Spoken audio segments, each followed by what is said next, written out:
Alors non, rassurez-vous, je n'ai pas décidé d'arrêter de vous proposer du contenu sur YouTube, Mais mes chers adorateurs, aujourd'hui, je suis très contente de vous retrouver pour vous proposer cette vidéo de rentrée, un petit avant-goût là, de ce qui va arriver par la suite. Je vais courir les boutiques, c'est prévu dans mon programme pour vous proposer toutes les nouveautés de la rentrée.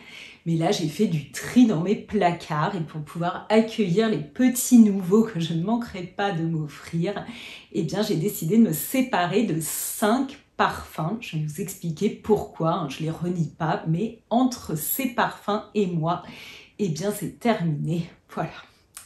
On n'est pas compatibles, on va dire, donc je vous raconte tout ça.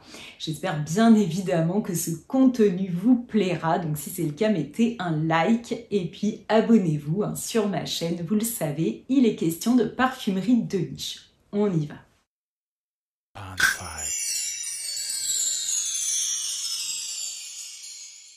La première création qui va quitter mon placard, c'est Bigarade Concentré. Elle date de 2002. On la doit au nez, hyper talentueux, hyper réputé, donc maître parfumeur par excellence, Jean-Claude Ellena, qu'on ne présente plus, pour les éditions de parfums de Monsieur Frédéric Malle. Ici, il s'agit vraiment d'une ode à la bigarade, donc c'est cette orange amère. On est dans le fruit, vraiment, on a l'impression d'éplucher une orange. Il y a vraiment un côté très frais, très hespéridé. D'ailleurs, il y avait un autre parfum, un bigarade, qui a été créé avant. Et ici, on a voulu, Jean-Claude Ellena a voulu apporter plus d'intensité, plus de tenue. Un parfum un peu différent. Alors, moi, je vous avoue que je me suis laissée influencer pour acheter ce parfum. J'ai regardé beaucoup de vidéos, je cherchais il y a quelques années, c'était au tout début vraiment de quand ma passion pour le parfum s'est vraiment embrasée, on va dire. J'ai regardé beaucoup de vidéos, dont une d'Hélène, mon blog de filles, dans laquelle elle parlait de bigarade concentrée, et donc ça m'a donné très envie. Donc j'ai acheté ce petit format finalement, alors que j'avais fait tout ce que je vous avais dit de ne pas faire, c'est-à-dire je ne l'avais pas essayé sur moi, je n'avais pas vraiment eu l'occasion de l'essayer plus que ça, je ne le connaissais pas sur ma peau, je connaissais très mal. Je me suis fait le plaisir de m'acheter ce flacon, bon, pas très encombrant, on est d'accord, mais que je porte mais vraiment pas du tout, parce que dès les premières pulvérisations sur ma peau, j'ai compris qu'on n'était pas vraiment compatibles. C'est un parfum que je trouve un tout petit peu plus masculin.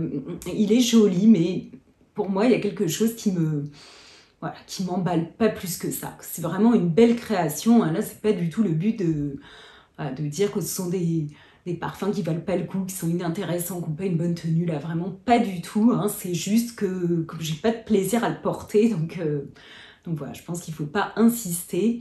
Donc ici, on retrouve donc ce fruit, la bigarade, qui s'associe avec des notes de cardamome, donc cette épice, des baies roses, et puis un fond de cèdre. Alors c'est là, je pense, que quand le parfum évolue un peu, moi, il me plaît moins. Voilà, bigarade concentrée. Alors la deuxième fragrance qui va quitter ma modeste, on va dire, collection, c'est 401 de Bon Parfumeur, qui date de 2017, donc je me la suis offerte il y a quelques années, là encore.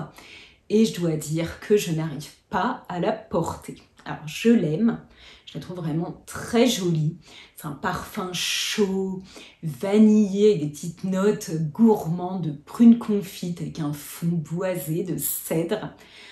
Vraiment, on retrouve des notes d'encens aussi, de labdanum, qui a un tout petit côté un peu séducteur. On n'est pas vraiment dans l'animalité, mais bon, on est dans ce qu'on appelait autrefois, il n'y a encore pas si longtemps, les parfums orientaux. Je le trouve vraiment très joli. En plus, c'est vrai que chez Bon Parfumeur, quand même, on peut avoir accès à de jolies créations, à des prix encore à peu près raisonnables. Mais au moment de choisir un parfum le matin, jamais je n'arrive à mettre le 401. Donc là, je ne vais pas continuer dans cette voie, je trouve que ça ne sert à rien. Pour moi en tout cas, de posséder un parfum que je ne porte pas. J'ai envie de laisser la place à d'autres, donc en plus je vais trouver une nouvelle famille d'accueil, il faut bien le dire, qui lui rendra hommage cette fois. J'ai une de mes amies qui le porte et qui en est ravie, donc je vais lui donner bien volontiers. Je n'arrive pas du tout à porter 401. C'est comme ça, hein. Je pense que pour moi, il a un petit côté trop doux. J'aime les parfums un tout petit peu plus... avec un peu plus de caractère, peut-être, qui soient un tout petit peu plus... j'allais dire dérangeant, mais c'est... Parce qu'évidemment, j'ai pas envie de porter un parfum qui me dérange, mais j'ai envie qu'il soit un tout petit peu plus complexe. Là, je le trouve trop doux. Voilà. Pour moi, il reste à une place qui me convient pas. J'ai envie de notes un tout petit peu plus qui viennent me chatouiller les narines, et là, c'est pas le cas. Donc après, je porte, hein, je vous l'ai expliqué, peu vraiment les parfums que j'aime vraiment, puisque... donc je me répète, hein, vraiment, bon, vous me pardonnerez. Donc je porte peu les parfums que j'affectionne particulièrement, puisque je vous propose du contenu, donc je fais des critiques de parfums, j'en porte beaucoup. En plus, j'essaye de les pulvériser le matin en partant au travail, comme ça me permet vraiment de les analyser tout au long de la journée pour voir comment sur ma peau ils tiennent, comment ils évoluent. Donc finalement... ça, c'est vraiment le quotidien. Donc, les parfums que je préfère, eh bien, je les porte peu. Donc, là, je ne choisis jamais. Donc, j'y renonce. Voilà, 401 de bons parfumeurs. La troisième création dont je vais me séparer, eh bien, c'est Soul. On la doit au designer italien Costume Nazionale. Donc, il propose une série de parfums composés, enfin, pour celui-là, en tout cas, par le nez. Ah là, le génie encore du parfum, monsieur Dominique Ropion. Ah, ici, c'est en 2015 qu'il a composé cette œuvre parfumée que je trouve vraiment très belle. C'est un parfum ambré, vous vous rappelez, hein, je vous avais expliqué, l'ambre, c'est vraiment l'accord entre la vanille et puis des notes chaudes, résineuses comme le benjoin ou le labdanum. Voilà, donc là, on est vraiment dans cet univers, on est encore une fois dans un parfum... on va dire oriental, même si on n'a plus le droit, je le dis quand même. Donc très chaud, avec des notes ici très épicées. Il y a de la cardamome encore une fois, donc c'est une épice que j'adore hein, très clairement. Donc je ne vais pas chercher parfum contenant de la cardamome avant de choisir, mais je me rends compte qu'il y en a très souvent dans les parfums que j'aime. Donc de la cardamome, du poivre rose. Il y a également du géranium et puis des notes cuirées, donc ça j'adore, un peu de oud, alors je pense que c'est un accord oud, hein. Je pense pas qu'il y ait cette matière première qui est vraiment très rare, très chère. Moi, je pense pas qu'il l'ait utilisé ici, c'est plutôt un accord oud qui est d'ailleurs assez discret, hein, qui n'est pas du tout... qui vient pas alourdir le parfum, qui est pas très présent. Je pense que j'aurais pas su qu'il y ait du oud, j'aurais peut-être pas pensé à ça. Donc, et puis il y a du patchouli dans le fond et de la vanille. Voilà. Donc c'est Soul, je l'aime beaucoup, mais là encore, je n'arrive pas à choisir de porter ce parfum. Bon, les parfums ambrés, je crois pas que ce soit ce que je préfère. Donc je le choisis jamais, je ne le porte pas. Vous voyez, la bouteille est quasi pleine, hein, donc... là encore, je pense que ça ne sert à rien d'insister. Donc, bon, ça fait plusieurs années qu'il est dans mon tiroir. Je pense qu'il fera le bonheur de quelqu'un d'autre. C'est tout ce que je lui souhaite parce qu'il le mérite. J'ai pas de problème avec sa tenue, ni avec son évolution. C'est juste que j'ai pas envie de le mettre. Mais c'est une création que j'avais trouvée d'ailleurs à un prix raisonnable. Je crois que c'était 99 € les 100 ml en boutique. Donc, évidemment, ça sent vraiment une composition bien plus originale que les parfums de designer. Hein. La qualité est là, donc si vous aimez l'ambre et que vous aimez ces odeurs très épicées, peut-être un tout petit peu plus masculine ici, et bien peut-être que ce parfum vous plaira. Donc allez vous pencher dessus. Je pense qu'il vaut vraiment le coup, mais moi, il ne me convient pas. Maintenant, je vais vous parler du seul parfum que j'hésite encore, oui, à abandonner. Ah, le terme est un peu fort, mais... alors, il s'agit de Cuir Vénénum 03, donc qui fait partie de la collection des numéraires hein, chez Monsieur Pierre Guillaume, donc ce parfumeur, donc j'admire énormément le travail. Il est assez ancien, il date de 2004. Alors là, je vous en ai parlé de nombreuses fois, donc vraiment c'est une création extrêmement originale, pas du tout commune, je ne l'ai jamais senti nulle part. Vraiment, je trouve que c'est... création sublime, hein, j'en avais parlé d'ailleurs au tout début, hein, dans mes parfums préférés.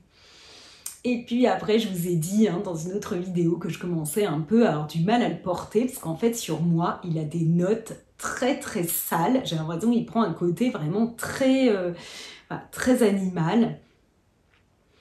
Et je ne l'assume pas toujours. D'ailleurs, je ne le trouve pas toujours très plaisant pour moi. Donc, bon, alors, je vous donne les notes. Donc, c'est la fleur d'oranger. Donc, bien, là, elle n'est pas traitée du tout de manière ni lumineuse, ni innocente, ni solaire. Non, on est vraiment dans une création extrêmement sombre, très animale, sale. Voilà, c'est quand même ce qui est un peu voulu, avec un côté vénéneux, donc très dark, très complexe. Moi, ça me plaît énormément, franchement.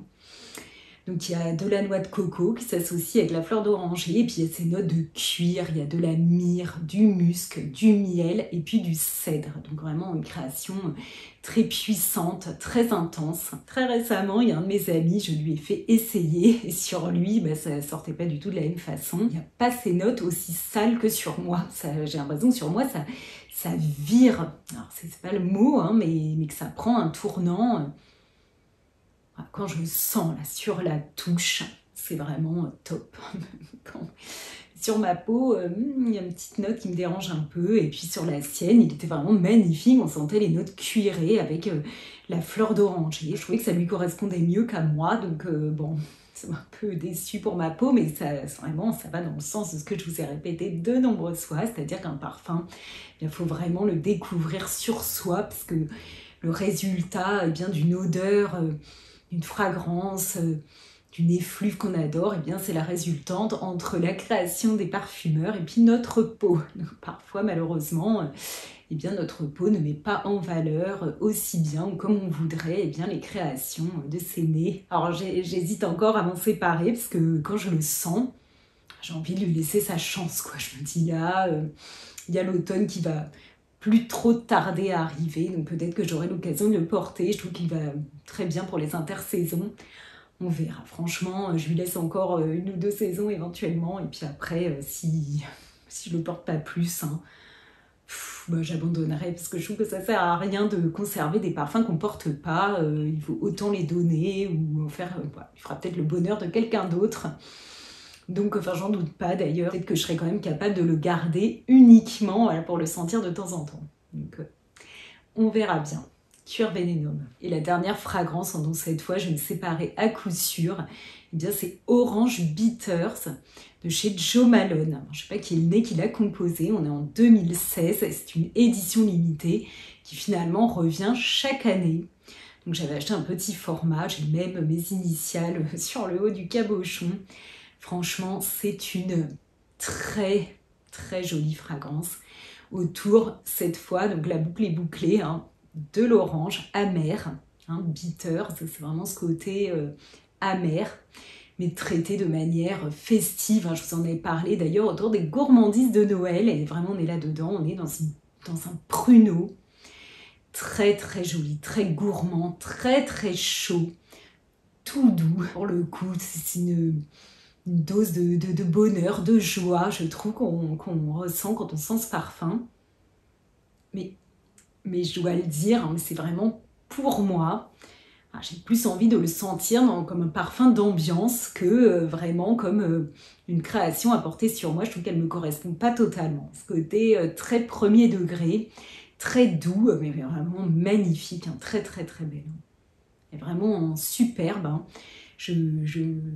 Allez la sentir si c'est vraiment le genre de parfum que vous avez envie de porter, mais moi j'ai plus tellement envie des créations gourmandes. Donc c'est pas le genre de parfum que j'ai envie de porter. D'ailleurs, je dois le dire, je l'ai acheté donc il y a déjà presque 3 ans. Donc je pense que ça faisait partie des parfums que je me suis offert au tout début, là où encore une fois je me suis lancée dans l'aventure parfumée, et je ne l'ai jamais porté une seule fois. Donc voilà, ça sert à rien d'acheter ce genre de parfum pour ça. Et je crois que je ne l'avais pas tellement essayé non plus avant d'acheter. Donc parfois quand les parfums sont en petit format, ils ne sont pas si chers que ça, et on se lance. Mais vous voyez ce que ça donne. Je trouve que c'est vraiment dommage, quoi. Parce que c'est du gâchis, c'est de la consommation à outrance selon moi, donc je vais le donner à quelqu'un qui sera content de le recevoir. Ou alors m'en servir, je n'ai pas encore trouvé à qui j'allais l'offrir, donc peut-être que je m'en servirai vraiment pour parfumer mon intérieur, hein, même si ça peut choquer certains. Bon. Alors voilà pour ces 5 parfums à qui très bientôt je vais dire bye bye finalement. C'est un contenu un peu différent de d'habitude et j'espère qu'il vous aura plu. Donc si c'est le cas, mettez un like à la vidéo, hein, puis laissez un commentaire pour que je sache bien ce que vous en avez pensé. Alors est-ce que vous aussi vous avez des parfums qui végètent dans vos tiroirs, dans vos placards quelque part et que vous ne portez pas, alors soit parce que vous ne les aimez plus, soit parce qu'ils ne vous correspondent pas. Racontez-moi tout ça, j'ai toujours beaucoup de plaisir à vous lire et j'essaie de vous répondre au maximum. Et puis abonnez-vous à ma chaîne hein, qui est dédiée à la parfumerie de niche. Allez, on se retrouve très bientôt, je vous embrasse bien fort. Au revoir.